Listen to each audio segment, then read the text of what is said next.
कहानी की शुरुआत होती है एक सुंदर से गांव से, जहां के लोग हमेशा मुस्कुराते हुए अपनी जिंदगी जीते थे। उसी गांव में रहते थे तीन छोटे छोटे बच्चे, अज्जू भाई, ज्ञान भाई और राय स्टार। ये तीनों एक दूसरे के सबसे अच्छे दोस्त थे। साथ खेलते, साथ घूमते और हर पल एक दूसरे के साथ बिताते। एक दिन तीनों अपनी पुरानी सी बाइक पर गांव में घूम रहे थे। तभी उनकी नजर एक बड़े से बंगले के सामने खड़ी एक चमचमाती कार पर पड़ी। तीनों रुक गए और उनकी आंखों में सपने चमक उठे। अज्जू भाई बोला, जब मैं बड़ा हो जाऊंगा ना तो मेरे पास भी ऐसी ही गाड़ी होगी। ज्ञान भाई हंसते हुए बोला, और मैं एक बड़ा सा बंगला लूंगा। पर राय स्टार चुप था। ज्ञान भाई ने पूछा, तू चुप क्यों है राय? तुझे क्या चाहिए बड़ा होकर? राय स्टार ने मुस्कुराकर कहा, मैं तो बस इतना चाहता हूँ कि जब हम बड़े हो जाएं तो हमारी दोस्ती ऐसे ही बनी रहे। 20 साल बाद अब ज्ञान भाई और राय स्टार एक छोटी सी दुकान चलाते हैं। जिंदगी सादी है लेकिन सुकून वाली। एक दिन एक सुपरकार उनकी दुकान के सामने आकर रुकती है। उसमें से निकलता है अज्जू भाई। ज्ञान भाई चौंक कर बोलता है,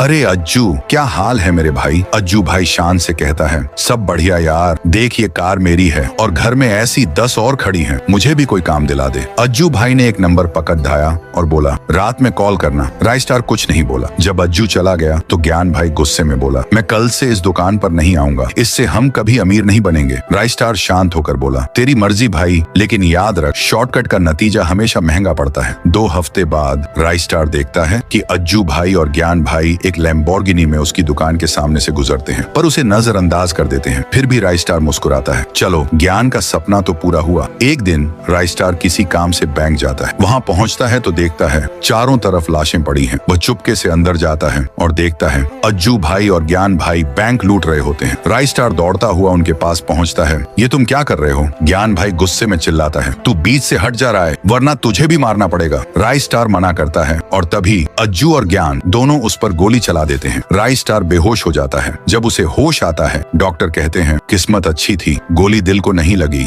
थोड़ी देर बाद अज्जू भाई भागता हुआ आता है। राय भाई, वाइट 444 के गुंडों ने ज्ञान को पकड़ लिया है। बैंक लूट के बाद वो हमें घेर के पैसा छीन लिए। मैं तो भाग गया पर ज्ञान पकड़ा गया। राय स्टार का गुस्सा अब आसमान छू रहा था। अब जो भी हो, ज्ञान को मैं बचा के रहूंगा। वाइट 444 चिल्लाता है, हमारे इलाके में चोरी करेगा तो मरेगा। ज्ञान रोते हुए बोलता है, मार दो मुझे, मैंने अपने ही भाई जैसे दोस्त को मारने की कोशिश की है। तभी एक बड़ा धमाका होता है। धूल के बादल हटते हैं और एंट्री होती है राय स्टार और अज्जू भाई की। जबरदस्त फाइट होती है। राय स्टार और अज्जू भाई मिलकर वाइट 444 और उसके गुंडों का सफाया कर देते हैं। धुंध हटते ही ज्ञान भाई देखते हैं वाइट 444 भाग चुका है। जैसे ही वो पीछे मुड़ते हैं,